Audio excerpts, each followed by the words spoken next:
I feel like that Titanic meme. It's been 84 years. This is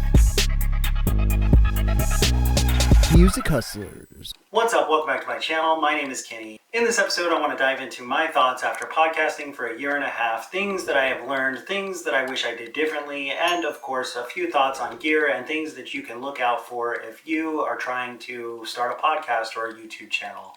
Are you ready? Let's go. Do it, then build it. This was my first real lesson when I started. When I first had the idea for Music Hustlers, I spent about 6 months recording, then re-recording, then hating it all together and deciding to do nothing for a while until one day I decided enough was enough.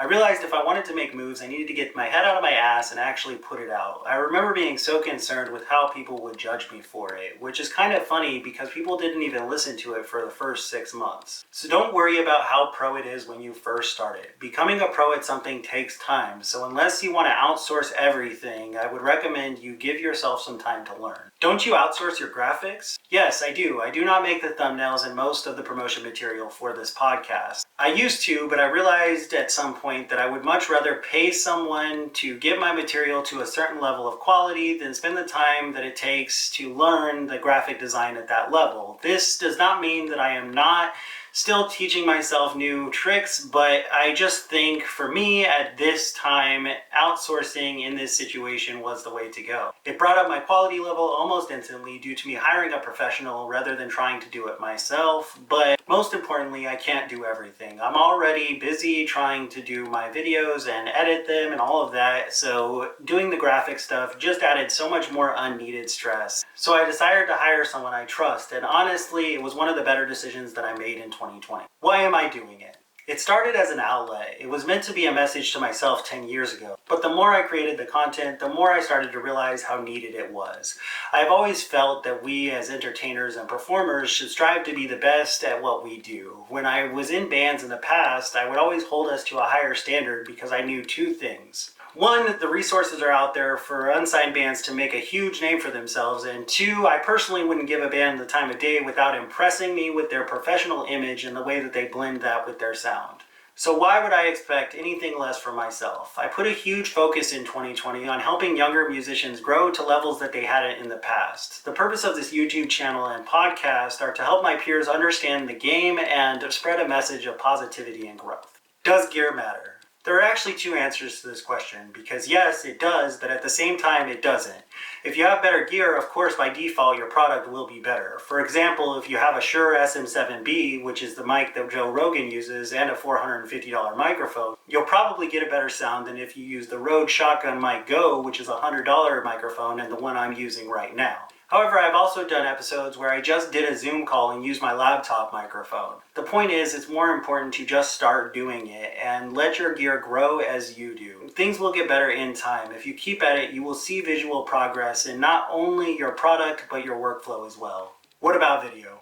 Okay, we talked about mics, let's talk about cameras. Again, this is all about your budget. At the end of the day, posting something is better than posting nothing. So remember that next time you get jealous over someone who has a $4,000 setup when you're still using your iPhone. When it comes to cameras, I will say this. I first used the Sony a6000, which you can find on Amazon for about $450 with the kit lens. The camera I use now is a Sony a7 III with the 50mm prime lens f1.8, though I never really go any lower than f2.8 on it. You can pick up this camera body for about $1,900 and the lens for about $300. I've always used Sony, so I can't speak much for other brands, though I hear really good things about the Canon Rebel series. If you are looking for a camera to start vlogging or just create content in general, the type of camera you want to look into getting is a DSLR or mirrorless. How often should I post? This is something I'm still experimenting with today. I've tried everything from daily to 3 times a week to once a week to even once a month, or not posting at all for a few months. And in my time as a content creator, I have realized something. There isn't really a formula to it. As long as you're posting, that's what matters. However, YouTube is not a fan of you taking long breaks. So the most consistent schedule I've found that works for me is once a week. This allows me the time I need in order to put in my full effort into the episode, and YouTube is good with it because I'm posting often enough to draw traffic. How do I get on all platforms? One big question I had when I was first starting out was, how do I get on all the platforms? I knew I could post directly to YouTube, but what about Spotify, Apple, iHeartRadio, or the others? So I did my research, and turns out there are actually a lot of websites that will host and distribute your podcast to most of the streaming platforms completely free. The one I use is Anchor.fm. It took me about 10 minutes to sign up, and within a week I was posted on Apple, Spotify, and 10 other platforms. The one that took me a little longer was iHeartRadio, and that is only because they require your podcast to have a certain level of quality before they approve you, and it took me about a year to be considered for their platform. But you can start posting immediately on Anchor. I even have a supporter that supports me directly through Anchor at no extra cost to me. Shout out Andrew Santana. I would highly recommend Anchor, so go check it out if you're thinking about starting a podcast. It's been a wild 18 months. I've had ups, I've had downs, I've done things that are hella cool. I've also made a few mistakes, but overall I wouldn't change it for a thing. It's been a journey. I've learned that to succeed, you need to play the long game. You won't build an audience overnight. But if you just keep going, people will eventually catch on, and it's just a snowball effect after that. That's all I've got for you guys today. Thanks so much for hanging out with me. Please do me a favor, smash that like button, hit subscribe, and tap the notification bell. I'm out of here. Peace! Could have been your saving grace.